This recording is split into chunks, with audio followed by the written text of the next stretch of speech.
നമസ്കാരം. ലോകം മുഴുവനുള്ള അയ്യപ്പ വിശ്വാസികളെയും കേരളത്തെയും ഇളക്കി മറിച്ച കേസായിരുന്നു ശബരിമല സ്വർണ്ണക്കൊള്ള കേസ്.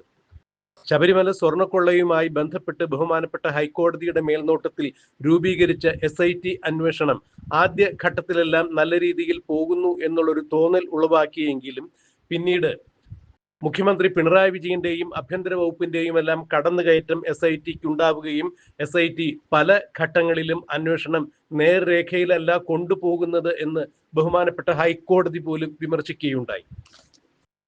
ഈ സാഹചര്യത്തിൽ പിന്നീട് കേരളത്തിൽ ഞെട്ടലുളവാക്കിയ പല സംഭവങ്ങളും ഉണ്ടായി. ശബരിമല സ്വർണ്ണക്കൊള്ള കേസിൽ ശബരിമല അയ്യപ്പന്റെ പിതൃസ്ഥാനീയൻ എന്ന് വിശേഷിപ്പിക്കപ്പെടുന്ന തന്ത്രിയെ പോലും അറസ്റ്റ് ചെയ്ത് 41 ദിവസം ജയിലിലിടുന്ന കാഴ്ചയും കേരളം കണ്ടു. അപ്പോഴും 2018-19 കാലഘട്ടത്തിൽ ശബരിമല സ്വർണ്ണക്കൊള്ള നടക്കുന്ന സമയത്ത് ഒന്നാം പിണറായി വിജയൻ സർക്കാരിന്റെ കാലത്ത് ദേവസ്വം വകുപ്പ് മന്ത്രിയായിരുന്ന കടകംപള്ളിയിലേക്ക് എന്തുകൊണ്ടാണ് അന്വേഷണം എത്താതിരിക്കുന്നത് എന്നൊരു ചോദ്യം പൊതുജനങ്ങൾക്കിടയിൽ രൂഢാമൂലമായിരുന്നു. കടകംപള്ളി സുരേന്ദ്രനിലേക്ക് എത്താവുന്ന എല്ലാവിധ കാര്യങ്ങളും ഉണ്ടായിരുന്നിട്ടും SIT പിന്നീട് വളരെ നാളുകൾക്ക് ശേഷമാണ് കടകംപള്ളി സുരേന്ദ്രനെ ചോദ്യം ചെയ്യുവാൻ വേണ്ടി വളരെ രഹസ്യമായി വിളിച്ചു വരുത്തുന്നതും രഹസ്യ കേന്ദ്രത്തിൽ ചോദ്യം ചെയ്ത് വിട്ടയക്കുന്നതും. കടകംപള്ളി സുരേന്ദ്രന് ശബരിമല സ്വർണ്ണക്കൊള്ളയുമായി നേരിട്ട് ബന്ധിപ്പിക്കുവാനുള്ള യാതൊരു പഴുതും കാണുന്നില്ല എന്ന തരത്തിലായിരുന്നു പിന്നീട് പുറത്തു വന്ന വാർത്തകൾ. എന്നാൽ അതിനെയെല്ലാം തകിടം മറിച്ചുകൊണ്ട് ഇപ്പോൾ യഥാർത്ഥ സംഗതികൾ പുറത്തു വന്നിരിക്കുന്നു. ശബരിമല സ്വർണ്ണക്കൊള്ളയിൽ തന്ത്രിയല്ല മന്ത്രിയാണ് യഥാർത്ഥ വില്ലൻ എന്ന കൃത്യമായ വിവരം ഇപ്പോൾ പുറത്തു വന്നിരിക്കുന്നു. ശബരിമല സ്വർണ്ണക്കൊള്ളയുമായി ബന്ധപ്പെട്ട് കർണാടകത്തിൽ നിന്നുള്ള സ്പോൺസർമാരെയും ഉണ്ണികൃഷ്ണൻ പോറ്റിയെയും തിരുവിതാംകൂർ ദേവസ്വം ബോർഡിന് പരിചയപ്പെടുത്തി ഇവർക്ക് വേണ്ടത്ര സഹായങ്ങൾ ചെയ്യണം എന്നുള്ളത് അന്നത്തെ ദേവസ്വം വകുപ്പ് മന്ത്രിയായിരുന്ന കടകംപള്ളി സുരേന്ദ്രനാണ് തിരുവിതാംകൂർ ദേവസ്വം ബോർഡിനോട് കൃത്യമായി വാക്കാൽ നിർദ്ദേശം നൽകിയിരുന്നത് എന്നുള്ള ഞെട്ടിക്കുന്ന വിവരമാണ് കർണാടകത്തിൽ നിന്നുള്ള സ്പോൺസർമാരും ഉണ്ണികൃഷ്ണൻ പോറ്റിയും SITക്ക് മൊഴി നൽകിയിരിക്കുന്നത്. ഇത് നേരത്തെ നൽകിയിരുന്ന മൊഴി തന്നെയാണ്. ഈ മൊഴികൾ അന്ന് ബഹുമാനപ്പെട്ട ഹൈക്കോടതിയുടെ മുമ്പിൽ SIT റിപ്പോർട്ടായി സമർപ്പിക്കപ്പെട്ടിരുന്നതുമാണ്. പിന്നീട് എന്തുകൊണ്ടാണ് കടകംപള്ളി സുരേന്ദ്രനിലേക്ക് കാര്യമായ രീതിയിൽ അന്വേഷണം ചെല്ലാതിരുന്നത് എന്ന് ചോദിച്ചു കഴിഞ്ഞാൽ കൃത്യമായും അത് ആഭ്യന്തര വകുപ്പിലെ ചില മുതിർന്ന ഉദ്യോഗസ്ഥരെ ഉപയോഗപ്പെടുത്തി മുഖ്യമന്ത്രി പിണറായി വിജയൻ നടത്തിയ സ്വാധീനം തന്നെയാണ് എന്നുള്ളതാണ് മനസ്സിലാക്കാൻ കഴിഞ്ഞത്. അത്തരത്തിലുള്ള വാർത്തകൾ തന്നെയാണ് പിന്നീട് പുറത്തു വന്നത്. എന്നാൽ കൃത്യമായ ഒരു കുറ്റപത്രം പോലും ശബരിമല സ്വർണ്ണക്കൊള്ള കേസിൽ സമർപ്പിക്കാനാവാതെ SIT നിൽക്കുന്ന സാഹചര്യത്തിൽ 90 ദിവസം കഴിഞ്ഞ് അറസ്റ്റ് ചെയ്യപ്പെട്ട് 90 ദിവസം കഴിഞ്ഞ് ശബരിമല സ്വർണ്ണക്കൊള്ള കേസിൽ പ്രതികൾ എന്നാരോപിക്കപ്പെട്ട എല്ലാ പ്രതികളും പുറത്തിറങ്ങി പോകുന്ന കാഴ്ചയാണ് കേരളം കണ്ടത്. ആ കാഴ്ച കണ്ട് കേരളം നാണം കെട്ട് വിറങ്ങലിച്ച് നിൽക്കുന്ന കാഴ്ചയാണ് പിന്നീട് മനസ്സിലാക്കാൻ സാധിച്ചത്.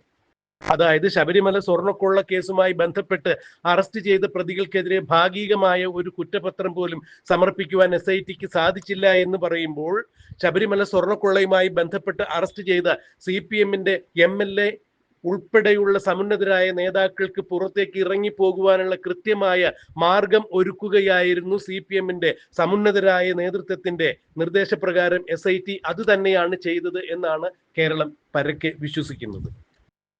കേരളത്തിന്റെ പൊതുബോധം ഇത് തന്നെയാണ് വിശ്വസിക്കുന്നത്. എന്നാൽ ശബരിമല സ്വർണ്ണക്കൊള്ള കേസിൽ 2 കേസിലും അറസ്റ്റ് ചെയ്ത് അകത്താക്കപ്പെട്ട് ഒന്നാം പ്രതിയായ ഉണ്ണികൃഷ്ണൻ പോറ്റിക്ക് ജാമ്യം കിട്ടിയതോടുകൂടി 2018-19 കാലഘട്ടത്തിൽ ശബരിമല സ്വർണ്ണക്കൊള്ള നടക്കുമ്പോൾ ദേവസ്വം വകുപ്പ് മന്ത്രിയായിരുന്ന കടകംപള്ളി സുരേന്ദ്രന്റെ കണക്കുകൂട്ടലുകളെല്ലാം തെറ്റുകയായിരുന്നു. കാരണം ശബരിമല സ്വർണ്ണക്കൊള്ളയുമായി ബന്ധപ്പെട്ട് അറസ്റ്റ് ചെയ്യപ്പെട്ട് അകത്ത് കിടന്ന ജയിലിൽ കിടന്ന ഉണ്ണികൃഷ്ണൻ പോറ്റിയും കടകംപള്ളി സുരേന്ദ്രൻ തമ്മിൽ യാതൊരു തരത്തിലുള്ള ബന്ധവുമില്ല എന്നാണ് കടകംപള്ളി സുരേന്ദ്രൻ നേരത്തെ വ്യക്തമാക്കിയിരുന്നത്. എന്നാൽ കടകംപള്ളി സുരേന്ദ്രൻ ഉണ്ണികൃഷ്ണൻ പോറ്റിയും കർണാടകത്തിൽ നിന്നുള്ള സ്പോൺസർമാരുമായി വിവിധ ഇടങ്ങളിൽ യാത്ര ചെയ്യുന്നതിന്റെയും ഇവർ ഒരുമിച്ചുള്ള ഫോട്ടോഗ്രാഫുകളെല്ലാം പുറത്തു വന്നതോടുകൂടി അക്ഷരാർത്ഥത്തിൽ CPM വെട്ടിലാവുകയായിരുന്നു.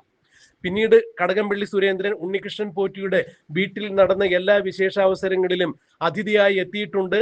കടകംപള്ളി സുരേന്ദ്രൻ ഉണ്ണികൃഷ്ണൻ പോറ്റിയുടെ അച്ഛന് സമ്മാനം കൊടുക്കുന്നു. കടകംപള്ളി സുരേന്ദ്രൻ ഉണ്ണികൃഷ്ണൻ പോറ്റിയുടെ സഹോദരിയുടെ മകൾക്ക് സമ്മാനം കൊടുക്കുന്നതായിട്ടുള്ള വിശേഷ അവസരങ്ങളിലുള്ള എല്ലാ ചിത്രങ്ങളും പുറത്തു വന്നതോടുകൂടി അക്ഷരാർത്ഥത്തിൽ കടകംപള്ളി വെട്ടിലാവുകയായിരുന്നു. എന്തൊക്കെയോ തട്ടാമുട്ടി ന്യായങ്ങൾ പറഞ്ഞ് അന്ന് കടകംപള്ളി അതിൽ നിന്ന് തലയൂരുവാൻ വേണ്ടി ശ്രമിക്കുകയായിരുന്നു. എന്നാൽ ജയിലിൽ നിന്നിറങ്ങിയ ഉണ്ണികൃഷ്ണൻ പോറ്റിയും കർണാടകത്തിൽ നിന്നുള്ള സ്പോൺസർമാരായ രമേശ് റാവുവും ഗോവർദ്ധനുമെല്ലാം കടകംപള്ളി സുരേന്ദ്രന്റെ നടപടികളുമായി തെറ്റിയതിന്റെ പേരിൽ അവർ ഉള്ള കാര്യങ്ങളെല്ലാം പുറത്തു പറയും എന്നുള്ളത് കടകംപള്ളി സുരേന്ദ്രന് മനസ്സിലായി.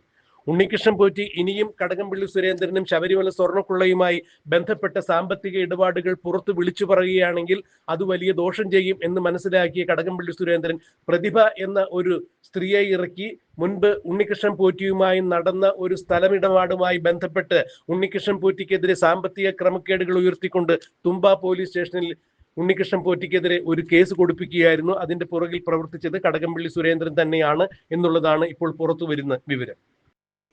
2026 നടക്കാനിരിക്കുന്ന നിയമസഭാ തെരഞ്ഞെടുപ്പിൽ കഴക്കൂട്ടത്തു നിന്നും മത്സരിക്കാൻ ഒരുങ്ങുന്ന കടകംപള്ളി സുരേന്ദ്രൻ ഉണ്ണികൃഷ്ണൻ പോറ്റിയുടെ വായടപ്പിച്ച് വീണ്ടും ജയിലിലാക്കി കഴിഞ്ഞാൽ തെരഞ്ഞെടുപ്പ് കഴിയുന്നതുവരെയെങ്കിലും തനിക്കെതിരെയുള്ള ശബരിമല സ്വർണ്ണക്കൊള്ള വിവാദത്തിൽ ഉയർന്നു വന്ന വീണ്ടുമുള്ള പരാമർശങ്ങളും ആരോപണങ്ങളും ഒഴിവാക്കുന്നതിന് വേണ്ടി തന്നെയാണ് ഇത്തരത്തിൽ ഒരു നടപടി സ്വീകരിച്ചത് എന്നുള്ളതാണ് മനസ്സിലാക്കാൻ കഴിയുന്നത്. വൃത്തികെട്ട രാഷ്ട്രീയക്കാരന്റെ മൂന്നാം കിട രാഷ്ട്രീയ കളി കളിക്കുവാൻ വേണ്ടി കടകംപള്ളി തുനിഞ്ഞിറങ്ങി. ഇതിനെതിരെയാണ് ഇപ്പോൾ കൃത്യമായി തന്നെ SITക്ക് അന്ന് കടകംപള്ളി സുരേന്ദ്രനെതിരെ നൽകിയിരുന്ന മൊഴികൾ പുറത്തു വരുന്നതും ഉണ്ണികൃഷ്ണൻ പോറ്റി കടകംപള്ളിക്കെതിരെ DGPക്ക് പരാതി നൽകുന്നതും ഈ പരാതിയിൽ കടകംപള്ളി എന്തൊക്കെയാണ് ശബരിമല സ്വർണ്ണക്കൊള്ള കേസുമായി ബന്ധപ്പെട്ട് താനുമായി ഉണ്ടായിരുന്ന ഡീലുകൾ എന്നുള്ളതെല്ലാം കൃത്യമായി രേഖപ്പെടുത്തിയിട്ടുണ്ട് എന്നുള്ളതാണ് മനസ്സിലാക്കാൻ കഴിയുന്നത്.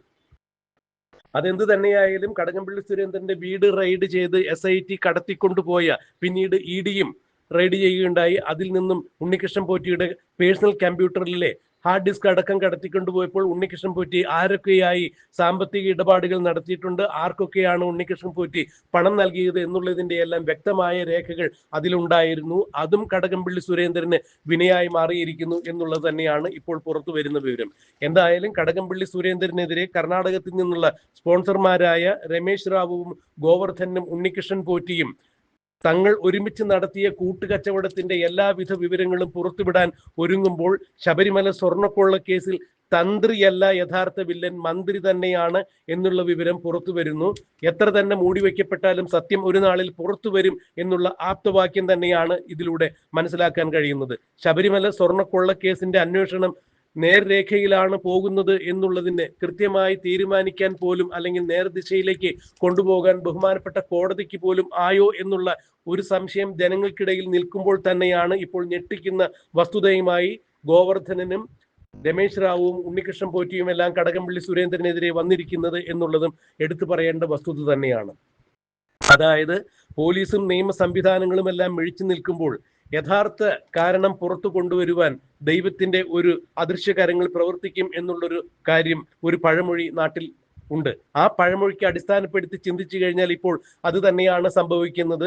നിയമ സംവിധാനങ്ങളും കോടതിയും എല്ലാം പകച്ചു നിൽക്കുന്നു എന്ന് തോന്നുന്ന സന്ദർഭത്തിൽ ശബരിമല സ്വർണ്ണക്കൊള്ള കേസ് തെളിയിക്കുന്നതിന് വേണ്ടി അയ്യപ്പന്റെ അദൃശ്യ ശക്തികൾ, അദൃശ്യ കരങ്ങൾ തന്നെ ഇപ്പോൾ പ്രവർത്തിച്ചിരിക്കുന്നു. മന്ത്രിയാണ്, തന്ത്രിയല്ല മന്ത്രി തന്നെയാണ് ശബരിമല സ്വർണ്ണക്കൊള്ള കേസിൽ മുഖ്യപ്രതി എന്ന രീതിയിലേക്കുള്ള വെളിപ്പെടുത്തലുകളാണ് വന്നുകൊണ്ടിരിക്കുന്നത്. DGPക്കെതിരെ ഉണ്ണികൃഷ്ണൻ പോറ്റി